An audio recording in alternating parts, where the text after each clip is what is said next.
எண்ணிக்கை அதிகாரம் 16.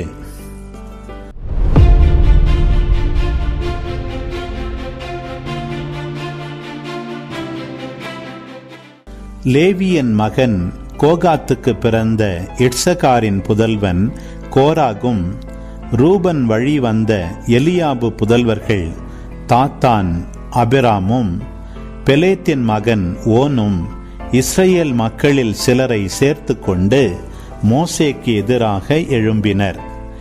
இவர்கள் மக்கள் கூட்டமைப்பிலிருந்து சபையில் தெரிந்தெடுக்கப்பட்ட பேர் பெற்ற 250 தலைவர்கள் ஆவர்.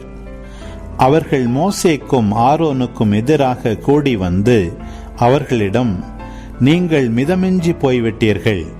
மக்கள் கூட்டமைப்பு முழுவதிலும் உள்ள ஒவ்வொருவரும் தூயவர்தாம்.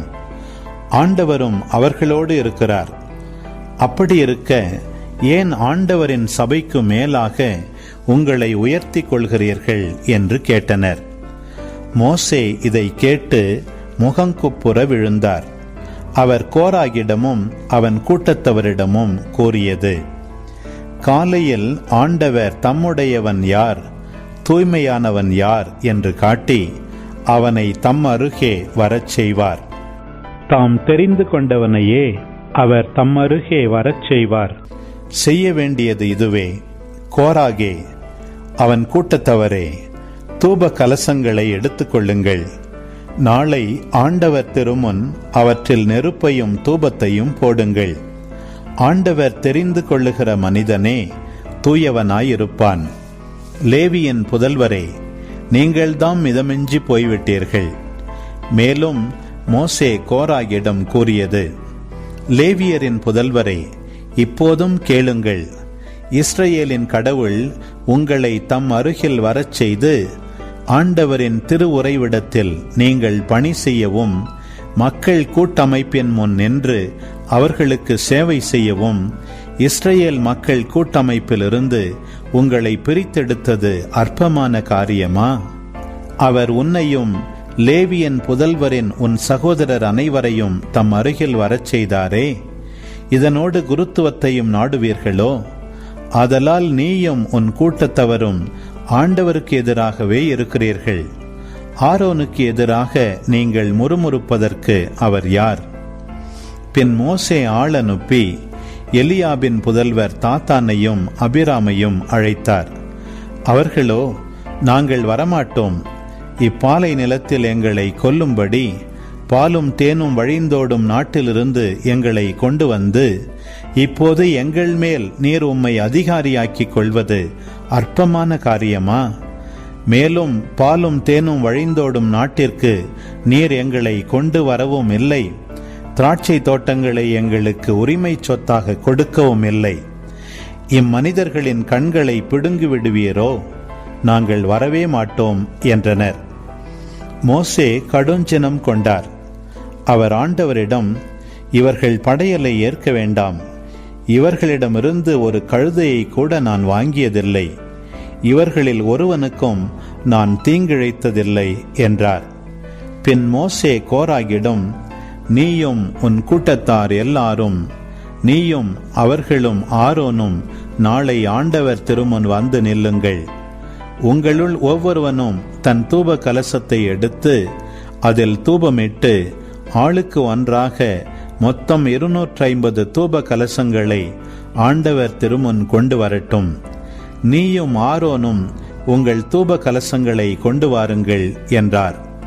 அவ்வாறே ஒவ்வொருவனும் தன் தூப கலசத்தை எடுத்துக்கொண்டான். அவர்கள் அவற்றில் நெருப்பையும் தூபத்தையும் போட்டார்கள். அவர்கள் சந்திப்பு கூடாரத்தின் நுழைவாயிலில் மோசேயுடனும் ஆரோனுடனும் நின்றார்கள். பின் கோராகு மக்கள் கூட்டமைப்பு முழுவதையும் அவர்களுக்கு எதிரே சந்திப்பு கூடாரத்தின் நுழைவாயிலில் ஒன்று கூட்டினான். ஆண்டவரின் மாட்சி மக்கள் கூட்டமைப்பு முழுவதற்கும் தோன்றியது. ஆண்டவர் மோசேயிடமும் ஆரோனிடமும், ஒரு நொடியில் நான் இவர்களை எரித்து விடும்படி இந்த மக்கள் கூட்டமைப்பிலிருந்து உங்களை பிரித்து கொள்ளுங்கள் என்றார். அவர்களோ முகங்குப்புற விழுந்து, கடவுளே, உடல் பூண்ட உயிர்கள் அனைத்துக்கும் கடவுளே, ஒரே ஒருவன் பாவம் செய்திருக்க மக்கள் கூட்டமைப்பு முழுவதன் மீதும் நீர் சினம் கொள்வது ஏன் என்றனர். உடனே ஆண்டவர் மோசேயிடம், கோராகு, தாத்தான், அபிராம் ஆகியோரின் கூடாரத்தை விட்டு அகன்று போகும்படி மக்கள் கூட்டமைப்பிடம் சொல் என்றார். மோசே எழுந்து தாத்தானிடமும் அபிராமிடமும் போனார். இஸ்ரேல் மூப்பர் அவருக்கு பின்னால் சென்றனர். அவர் மக்கள் கூட்டமைப்பிடம், இந்த பொல்லாத மனிதரின் பாவங்களோடு சேர்ந்து நீங்கள் அழிக்கப்படாதபடி அவர்கள் கூடாரங்களை விட்டு அகன்று போகும்படி உங்களை வேண்டுகிறேன். அவர்களுக்குரிய எதையும் தொட வேண்டாம் என்றார்.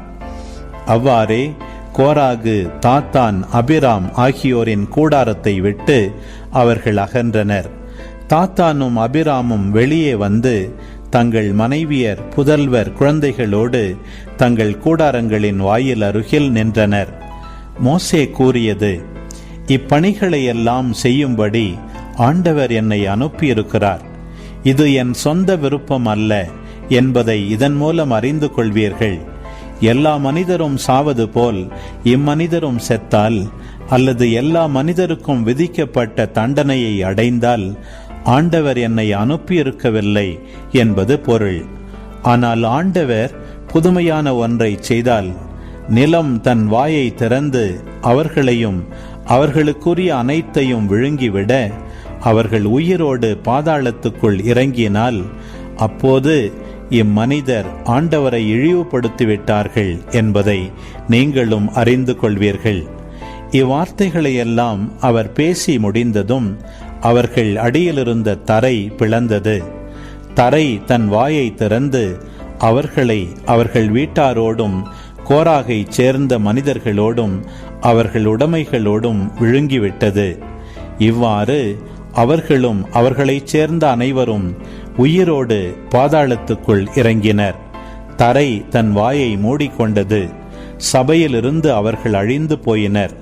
அவர்களின் கூக்குரல் கேட்டு அவர்களை சுற்றியிருந்த இஸ்ரேலர் அனைவரும், நம்மையும் தரை விழுங்கிவிடக் கூடாதே என்று அஞ்சியோடினர். பின்பு ஆண்டவரிடமிருந்து நெருப்பு புறப்பட்டு வந்து தூபம் காட்டிய 250 மனிதரையும் விழுங்கிவிட்டது. பின்னர் ஆண்டவர் மோசேயிடம் கூறியது, எரிநெருப்பிலிருந்து தூப கலசங்களை எடுத்து நெருப்பை அப்பால் கொட்டிவிடும்படி குருவாகிய ஆரோன் மகன் எலெயாசரிடம் சொல். ஏனெனில் அவை புனிதமானவை. பாவம் செய்த இந்த மனிதர்களின் தூப கலசங்கள் அவர்களது உயிர் பறிக்கப்பட்டு விட்டதால் தூய்மையாக்கப்பட்டு விட்டன. அவை பீடத்தை மூடும் தகடுகளாக அடிப்பு வேலையால் செய்யப்படட்டும். அவற்றை அவர்கள் ஆண்டவர் திருமுன் கொண்டு வந்தார்கள். ஆகவேதான் அவை புனிதமானவை. இஞ்ஞனம் அவை இஸ்ரேல் மக்களுக்கு ஓர் அடையாளமாக இருக்கும்.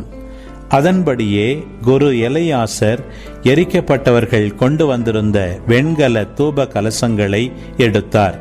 பீடத்தை மூடுவதற்கு அவை அடிப்பு வேலையாக செய்யப்பட்டன. இது இஸ்ரேல் மக்களுக்கு ஒரு நினைவு சின்னம். இதனால் ஆரோன் வழி தோன்றியிராத எவனும் கோராகையும் அவன் கூட்டத்தவரையும் போன்று ஆகிவிடாதபடி ஆண்டவர் திருமுன் தூபம் காட்டுவதற்கு நெருங்கி வர துணியான். மோசே மூலம் ஆண்டவர் எலெயாசருக்கு சொன்னதும் அதுவே. ஆயினும் மறுநாளில் இஸ்ரேல் மக்கள் கூட்டமைப்பு முழுதும் மோசேக்கும் ஆரோனுக்கும் எதிராக முறுமுறுத்து, ஆண்டவரின் மக்களை நீங்கள் கொன்றுவிட்டீர்கள் என்றனர். மக்கள் கூட்டமைப்பு மோசேக்கும் ஆரோனுக்கும் எதிராக கூடி வந்தபோது அவர்கள் சந்திப்பு கூடாரத்தை நோக்கி திரும்பினர். உடனே மேகம் அதை மூடியது. ஆண்டவரின் மாட்சி தோன்றியது. மோசேயும் ஆரோனும் சந்திப்பு கூடாரத்தின் முன்பக்கத்திற்கு வந்தார்கள்.